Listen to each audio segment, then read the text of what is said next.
পানীয় জলে তীব্র সংকটে বাঁশতলী জুনিয়র মাদ্রাসা স্কুল, অথচ কোনো হেলদোল নেই সংশ্লিষ্ট প্রশাসনের। এই নিয়ে ক্ষোভ ধুমায়িত অভিভাবক মহলে। প্রদীপের তলায় অন্ধকার। পানীয় জলের সংকটে চরিলাম বিদ্যালয় পরিদর্শকের অধীন বাঁশতলী জুনিয়র মাদ্রাসা স্কুল। এই বিদ্যালয়ে প্রথম শ্রেণী থেকে পঞ্চম শ্রেণী পর্যন্ত 20 জন ছাত্রছাত্রী। বেশ কয়েক বছর ধরে এই বিদ্যালয়ে পানীয় জলের ভীষণ সংকট।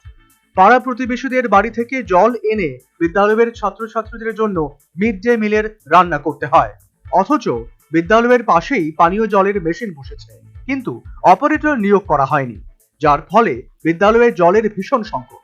বিদ্যালয়টি প্রতিষ্ঠিত হওয়ার পর থেকেই এই বিদ্যালয়ে জলের সংকট। বিদ্যালয়ে পানীয় জলের সংকটের বিষয়টি জানানো হয়েছে চরিলাম বিদ্যালয় পরিদর্শক উত্তম কুমার দত্তকে।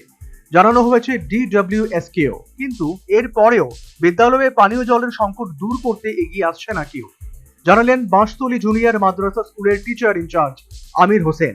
ছাত্রছাত্রীদের সমস্যার কথা চিন্তা করে প্রশাসন যেন অতি দ্রুত বিদ্যালয়ে পানীয় জলের ব্যবস্থা করে এই দাবিও জানালেন। এখানে জলের দারুণ অসুবিধা, যদিও এখানে জলের ব্যবস্থা থাকার পরেও একটা পাম্প আছে এখানে, কে জল দেবে এ বিষয় নিয়ে একটা বিতর্ক হইয়া মোটামুটি এটা প্রায় বন্ধ। আমাদের কুকম্যানরা বাড়িঘর থেকে জল এনে রান্না করতে হয়, মিড ডে মিলের রান্না, হ্যাঁ মিড ডে মিলের রান্না বা টয়লেটের ব্যবস্থা, মানে টয়লেটের অবস্থা যখন ছাত্রদের হবে আমাদের হবে, আমরাও বিভিন্ন বাড়িঘরে যেতে হয়। টয়লেট নাই, হ্যাঁ টয়লেট আছে কিন্তু জল নেই। জল নেই। তো এই ক্ষেত্রে আমরা আমাদের মাদ্রাসা থেকে আমরা আইএসআরকেও আমরা জানিয়েছি। জানানোর পরে স্যারের মতো মোটামুটি বিভিন্ন জায়গাতে জানিয়েছে।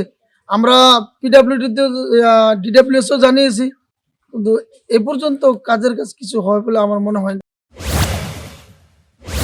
পাশাপাশি বছর খানেক পূর্বে তুফানে এই বিদ্যালয়ের মিড ডে মিলের ঘরের টিনের ছাউনি উড়ে যায়। 1 বছর অতিক্রান্ত হয়ে যাওয়ার পরেও লাগানো হয়নি টিন, যার ফলে বর্ষার সময় মিড ডে মিল রান্না করতে গিয়ে ভীষণভাবে অসুবিধার মধ্যে পড়তে হয় কুক কাম হেল্পারদের। Bureau report, news vanguard.